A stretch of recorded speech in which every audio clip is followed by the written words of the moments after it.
The earlier discussion has given an idea of the physical structure of a computer, which is often called the hardware of the computer. A computer is a machine that works only when the operator gives some proper command. The set of commands written to complete a particular work is called a computer program or a software. As the computer is a machine, a computer program must obtain some unambiguous, elementary and correctly ordered sequence of instructions. As a computer does everything in binary form, the program to be given to the computer must be given only in binary forms. So in such a program, 0 and 1 alone must be used. We cannot use any other thing. For example, the following may be one program as shown below. Now, this program is actually said to be a machine language. So, in machine language, 0 and 1 are only characters which can be used. Now, writing this type of program is highly difficult, and typing this in the computer is also highly inhuman. So, who can write a machine language program? Now, there is a solution. We need not write a machine language program to use a computer. So, what is the solution? People have developed a language consisting of mnemonic such as MUL, ADD, SUB, LDA, etc. This language is called assembly language. Now we can write a program in assembly language in the following manner, like LDA X add Y, MOV B, A, SUB Z, MOV B, A. So this above program seems to give some reasonable amount of meaning. Means from the words we can get some idea what we are telling the computer to do. Like ADD means maybe we are saying it to add something. SUB maybe we are telling the computer to subtract something. So this writing this type of assembly language program is not very difficult. Now unfortunately computer also cannot understand this assembly language. Computers only understand machine language program. So what should we do? So we must translate this assembly language program into a machine language program. The translation can be done word by word. There are some ready-made computer programs or softwares available for doing this translation work. So what those softwares are called? Those softwares are called assemblers. The software used for translating an assembly language program into a machine language program is called an assembler. The assembly language program is often called the source program, and the corresponding machine language program after translation is called the object program. Now, when the computer is available for translating into machine language program, then why should we unnecessarily suffer from the difficulty of using only mnemonic to write a program? Why? We can write a program in a common English language. So that's why, and make use of computer to translate that English language program into a machine language program. Is it possible? Yes, it is possible. These English language like computer programs are called high level language or high level program. For example, the following is a program written in COBOL, which is a high level computer language, like accept, pay, DA, add, pay, DA, giving gross, display.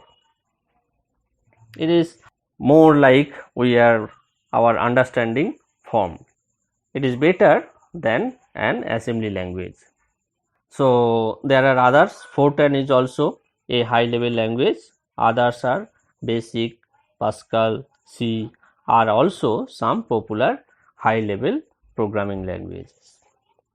Now again we need some tools to translate this high level language to a machine language. So that is actually called a compiler. The software used to translate a high level language program into a machine language program is called a compiler.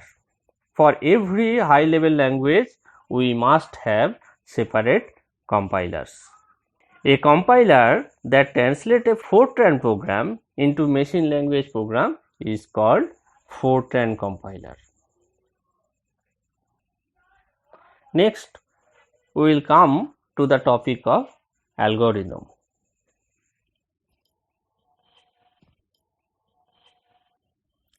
Next is the concept of algorithm. Algorithm is basically breaking down of a complex problem into simple processes. To have an algorithm is not always mandatory, but it is always helpful if we have an algorithm before writing an actual program. So let us discuss about algorithm. We have already seen that a computer program must have a clear and unambiguous, elementary and sequential ordered set of instructions. Now when a computer program for a problem is to be written, the problem must or should be fully understood and broken down. This process of breaking down of a problem is usually represented by a diagrammatic flowchart. This is called algorithmic representation of the problem, or simply algorithm. Let us consider a simple problem of reading a number and telling whether it is odd or even. For this problem, first the number must be entered as input. Then, in order to find whether it is odd or even, the number must be divided by 2 and the remainder must be found. So that function which does this job is actually called a mod function, MOD. So the flowchart will be like, first start the program, then give the input, the number n, then the function mod will operate on the number. So the syntax of the function is, mod function is mod in first bracket n comma 2. Now if we have to ask the computer whether mod of this is equal to 0 or not.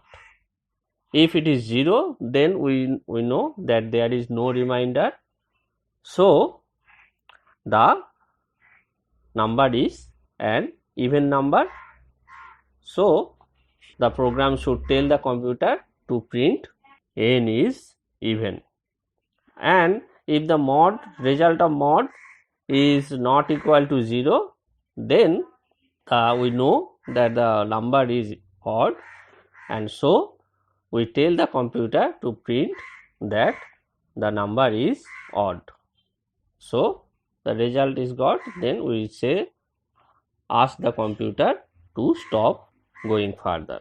So we'll write the stop statement. So this is a flowchart representation of this task. So this will be called an algorithm.